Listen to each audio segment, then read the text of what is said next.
Good afternoon. Good afternoon. Today we are going to be talking about miracles, specifically those which come out of Lourdes in the south of France, and of course Saint Bernadette. Now, Yes. who was Saint Bernadette? Suberius, I think her name Correct. was. Yes. Correct. Yeah. She came from a poor family. Poor family. Father was a miller. Yes. And as the story goes, or as the truth goes, Yes. she saw an apparition of some kind. Can you tell us what kind of apparition did she see? Virgin Mary. So one day she was walking by the river. It's called Pau River, P-A-U. Okay, there's a river out there, Pau River, and then there's the not cave, but I was there 20 years ago. I went there twice, but so one day she discovered the apparition, or she saw a vision of Virgin Mary. That's the day of the Bernadette changed her life. Right, and how old do you suppose she was when she saw this? I believe she saw this at the age of 13, 14, 15 years old, around that. And as the story goes, or as we have read, in that apparition, the Virgin Mary kind of identifies or announces herself as the Virgin Mary. Is that correct? Correct. I see. And how can we, I guess there's no real, is there proof of this? How can we, well, miracles have occurred in Lourdes, but proof of the apparition itself, how can we sort of ascertain whether or not the apparition is really true? That's a good question, huh? It is, these. It is good question. I'm not even sure I can answer to that question or not. I'll try. I don't think it's, it may not be so relevant, but the agnostic, the non-believer may be saying, well, did she conjure up this vision in her mind? Many atheist people been criticizing not only the Christian faith, but many faiths, right? So it must be, drug addict or whatever who discover hallucinated or something, right? So, but this has nothing to do with that kind of stuff. No, not really, because so many people have gone on the pilgrimage to Lourdes, as we know. Yes, and famous. Even yourself, you went to Lourdes a couple of times. Yeah, so back in year 2000, I was there.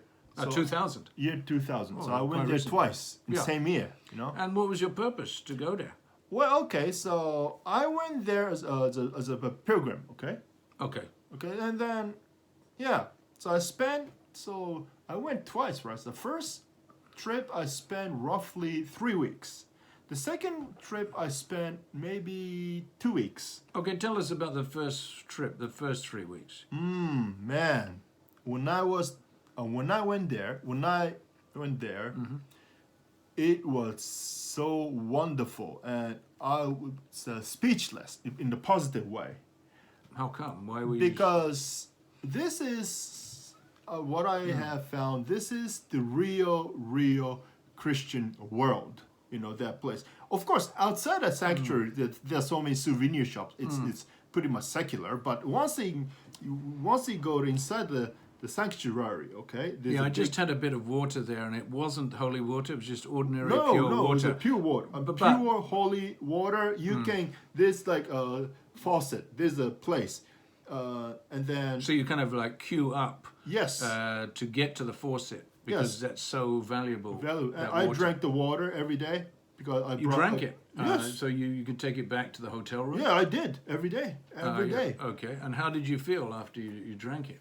Fantastic. Oh, good. Like no other. The other thing I can share, I'm not going to show you in the video camera, but prior to that, my part of my leg is being softened. Even doctors couldn't cure my leg. There's some scar. Yeah, you showed me before. Yeah. So okay. So because even I applied the big pharma medicine, but it didn't work. Man, I guess I gonna have to live that way. So was the bone like bent out of shape? Or no, bone structure is okay, but the skin itself it's pretty much fermented. You mean like a natto or something like that? Yeah, natto beans or fermented beans kind of thing, you know? So if you had left it in that current state, how would it have... Amputated, maybe. Worst case scenario. Oh. But somehow, no. Thank God, 20 years ago it was cured. So when I went to the sanctuary... 1 minute. 20 years ago it was cured. You mean, how was it cured? So I directly applied, there's a faucet of holy water. Okay. There. So when you enter, if you go right-hand side of the cathedral or shrine, right? There's a... Was it left-hand side or right side? Anyway, so there's a faucet of the holy water. So I directly apply without taking off my shoes or socks. I directly apply. And is that holy water, do you have to, excuse me for asking, but do you have to pay for that holy water? No, or is it's it free. It's free. All you can drink, all you can use. That's why many pilgrims around the world, they bring empty water or Coca-Cola bottles. They put that and bring it back, ship it back to their home countries. Yeah. So anyway, so I applied those to my, and then 3 days after, the skin, the rotten part, start hardening. It's really interesting. Yeah. Are you kidding me? This is real. It's working. I wish I could have taped the camera, but I didn't. So ever since the bruise getting, I still have some scars of bruise, but it's very it's quite invisible from farther distance. But once you getting closer to me, then you can see. But it's so light. It's hard to tell. Yeah, you did show me before, and I do believe you. Now, why would you suppose that, from a scientific point of view, you applied this water? I did. And you didn't, I mean, you were about 20-something at that time? How old were you? Age of 23 at that 23, so... Very young. Very young, so... So now you know my age. Yeah, but anyway... So doesn't matter. But you know, you applied the water and it basically hardened that skin, and you can see there's a yellow color now, and you're basically cured of that problem. So the water itself cured you. Yes. So back in year 2001, 2002, I read the British publication. It's called The Economist. Right. You probably know that. Of course. Magazine, right? Yeah, everybody does, yeah. So very famous. Yeah. So I used to be a subscriber, but I read the article. There's one professor from some university in London. I don't know which one in London area. So one scientist or medical doctor went to Lourdes to collect some samples, the holy water from Lourdes, right? And then he found that there's a medicinal. It's been proven, but that it was not fake. It's a proven can be used for medical purposes. So then many people were surprised that written in the non-religious publication. Okay, so now how does this all connect with Bernadette herself? What's the connection with this water at Lourdes and the lady Bernadette, who they've called a saint? What's the connection? But I can't see the connection between the two. How do you draw them together? Okay, I never thought about that till today. Ah. Yeah. See, maybe... I mean, she had that apparition, yeah. And the Virgin Mary was in that... Virgin Mary was in that apparition. I mean, like, she said you have to... In the apparition, correct me if I'm wrong, she said you have to create a chapel.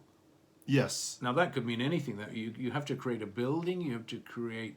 Yeah, chapel. There's a chapel. So the first floor and the second floor, right? So it's quite huge. Yeah, very huge. So that chapel exists, obviously, in even Lourdes. Today, yeah. And is it the chapel dedicated to Bernadette? Or? Yes, absolutely, yes. So was the original water maybe from that chapel? Okay, so the waters is from the chapel, yes, attached to the chapel. So... Yeah, so we encourage you to go there. Yeah. Yeah, and there's a very interesting thing that I always wonder about these miracles, because there's obviously Buddhist miracles as well. Of course. But who decides? How is it decided which person? Because a lot of people go to Lourdes, and not all of them. It's not a guarantee. You just don't put the hanko or the stamp on yourself by going to Lourdes and drinking or applying the water. Some people get cured, some don't. So what I'm wondering is about all these things is maybe you can go there one day. Okay, let's switch over to the Buddhist so-called. Okay, yeah. So tell me about your experience. Let me talk about stuff in Buddhism. Not directly me myself, but one old man in the neighborhood who, was not a Buddhist believer whatsoever. Atheist? I don't know if he's atheist, but Does he talk about his religious beliefs? Not really, no. But once he got sick, once he got the lung cancer, he's maybe, I think he's 73, 74, living in this neighborhood actually. Wow. Okay. And, one lady I know, maybe the same age, 74, 75, tried to introduce him to, Nichiren Daishonin's Buddhism, and she was successful, but she didn't explain anything at all to him. And he was just saying, well, what am I going to do? What am I going to do? Because I've got the cancer. And she said, well, you better start chanting Nam-myoho Renge Kyo. And he did. And within a couple of days, he had got rid of his lung cancer. What? That's fantastic. It's a fantastic one. But my question is, in some cases, it occurs. In some cases, somebody will, who's not even a believer in the beginning, start the chanting and something we might call it miraculous. You might call it not inconspicuous, but some kind of it's conspicuous benefit. One moment the person has the cancer, next moment he doesn't, and then he's cured of that. And then he says, okay, I'm going to try to join this Buddhist group. But that is one case. But then there's so many, it's like Lourdes in a way. There's so many cases. Another person, might have been practicing the Buddhism for several years, or 20 years, 30 years, and then suddenly they get the lung cancer, and it doesn't work for them, and they don't somehow overcome the disease. So somehow in this whole thing, there seems to be an element of choice. Like who? Spiritual strength. Spiritual strength. But what I agree with. Usually I would agree with that. But in this case, we're talking about an old man who, for all intents and purpose, he might have been a very good person. I guess he probably was. He had accumulated a lot of good events in his life. He wasn't a bad person, but he wasn't really necessarily deeply spiritual, but he suddenly cured himself. So then there's another person who's been practicing 20, 30 years who has the cancer and sadly dies. So I'm just wondering why some people make it and some don't. And that's the big question about these, let's say, I won't say paranormal, that's not the right word, is it? No, I wouldn't. You can say in the Christian way, miraculous event. In the Buddhist way, it's like a sign, if you like, that the Buddhism is working to him. It's a sign. So he just started, and the power of Nam-myoho Renge Kyo is very strong, so it showed him that he has, the ability to generate this Buddha energy himself, and he cured himself of, a deadly disease. If he hadn't done that, he would have died. Probably would have died within a few months. So there's some powerful stuff out there. But let's get back to Lourdes. I'm very interested in Lourdes. Now, Deal. We hear stories and, so people go there by busloads, don't they? Yes. Now, why do they do that? Why busloads of people From go? all over the world. Yes, they do. And then they have so many tiny hotels, and then because the visiting number-wise is overlap helping the people who are visiting Vatican City every day. Oh, really? Yeah, So in that tiny town, yes. It would make sense because, I mean, you want to go directly to the source, don't you? If you have a very serious, Yes, like a medical condition, or spiritual or whatever. Not only Catholics, but Protestants, some Buddhists, some Muslims. I mean, non-Christians even go there seeking for miracles. Of course they cures. do. Of course they do. War veterans, people who've suffered in a war. Yes, so every year they have military pilgrim week. Yeah. That's May, right? So yeah, I saw some soldiers just came back Kosovo stuff because back in the days have conflict, right? So I saw many very serious army chaplains Kosovo. were there. Yeah, some soldiers crying in front of the statues. So I have experienced, I have observed so many things there. Very interesting. And then because the close, so there's a train station in Lourdes, and then so if you take a rental car or taxi, I rented a car back in the day. So there's an airport. It's called Lourdes Taube International Airport. Right. So just closer to Toulouse. Okay. All right. So summertime they have a special charter flight from Rome to Lourdes. Right. So people go to Vatican at the same time they want to go to Lourdes because if you got to go to Rome, you have to take you have to fly to Paris, which is a domestic one. It's called Orly Airport, and then you take the shuttle bus to Charles de Gaulle Airport, and then you take the international flight to Rome, right? Instead of that, there's a special direct charter flight. Happens in summertime only. Right. Yeah. Right. So, and then some people walk from Spain. Right. They take the real pilgrimage. Yeah, real one. Yeah. Yeah. Some people A do. bit of a mountainous walk. Yes. Isn't it? So Through the mountains or yes, something. Yeah. the cars I saw some Eastern European license plates or number plates. I saw some number plates for Ireland, UK. It makes me wonder, Portugal too. It makes me wonder as well. Poland. In the wider scheme of things, Yeah. when we talk about the pilgrimage of people going to the holy area, why is it that the religion, the Catholic religion itself, seems to be in so much turmoil? Correct. That's another question for another. That is, that's a good point because once people, let's say, if you are interested in becoming Christian, okay, Catholics, maybe Protestants, any way, shape, or form.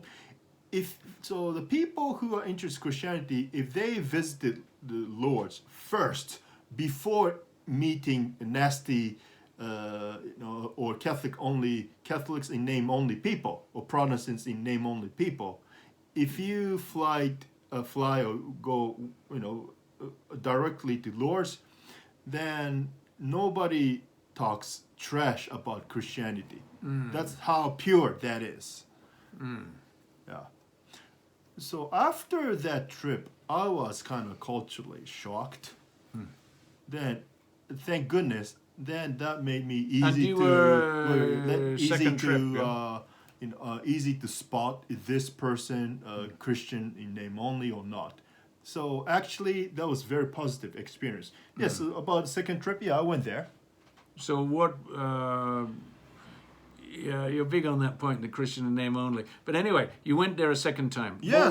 What was the purpose for the second trip? Okay. What was the difference between the first trip and the second trip? Okay, the second trip, of course, it's so comfortable because first trip, so many breakthrough things came up, right? I didn't have to go to Lourdes to the second one because I had some free time, and then after I went to Rome, and I went to Assisi, Italian side, right? And I also went to Vatican, and then, you know what? Before I leaving Europe, I had some extra time, so why don't I spend extra 2 weeks in Lourdes? That's what I decided. On that second trip, did you witness any other people who had any miraculous events? Absolutely. So because there are so many tour buses, right? Yeah. And I saw many tour buses designed for handicapped people, right? I shouldn't say this. Maybe nowadays Invalid. Yeah, invalid people, right? So there's specially designed for wheelchair or the hospital bed moving one. They put in bus. Yeah. They take many of the patients going to Lourdes because they are looking for miracle things happening. So there's a special facility that you can take a special bath filled with holy water, and some people get cured, or even people in a wheelchair makes easier. Some people, I have observed, some people ended up can stand up. It takes some time. First time in 70 years or something, you know. Of course. So the people were nice there. There are so many nice people. I even thought to invest some real estate there because they're cheap back in the days. Yeah. I even thought to buy a place there. Then you'd be closer to the. Yes, because everything is accessible. I don't need to go to Paris to buy a pair of jeans. Everything is accessible in that tiny town. So maybe we'll just wind up on there. Yeah. So I think to recap, both of us here, we both believe that miracles in different forms do exist. That we haven't answered the question as why they exist. And like in the Buddhism, if we go back to another video with Sakamoto, who had the Parkinson's disease, the accountant, I took him to the big Butsuddhamma room in front of the big Honzon in Shinonamachi, and we chanted there, and he was able to stop the ticking from the shaking. So. It's called ticking, yeah. He was able to stop that for 1 hour or periods of 1 hour during a day, which is a big improvement when you're shaking. Significantly. Very, very significant.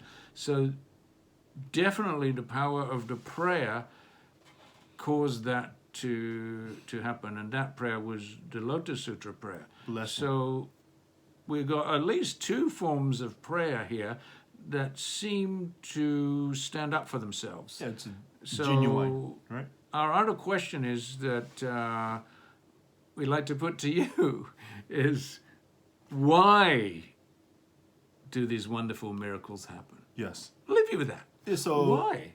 Comment down below. Why do these not if, but the title of the video is Do Miracles Exist? But I'd like to ask you, why do these miracles happen? And leave it at that, maybe. Yes. All right. So you have a good one.